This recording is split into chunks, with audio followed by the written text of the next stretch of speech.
اسرار لازم تعرفها لو انت ناوي تشتغل او تستقر في دبي. رقم واحد، الفلوس اهم حاجة.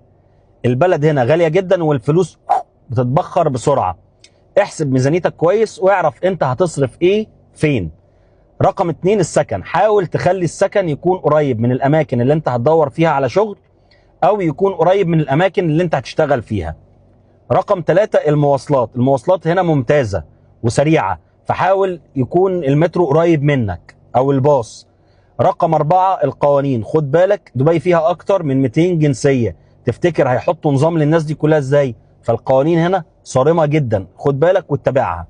رقم خمسة، الاعتمادية. حاول تقلل من الاعتمادية قدر الامكان، ويا ريت ما تعتمدش على حد اصلا، لا في شغل ولا في سكن ولا في اي حاجة.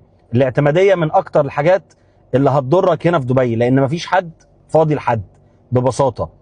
وربنا يوفق الجميع. في الفيديو اللي جاي هقولك على كل المميزات اللي ممكن تستخدمها في دبي، وايه الوظائف اللي ممكن تدخلك فلوس محترمة جدا.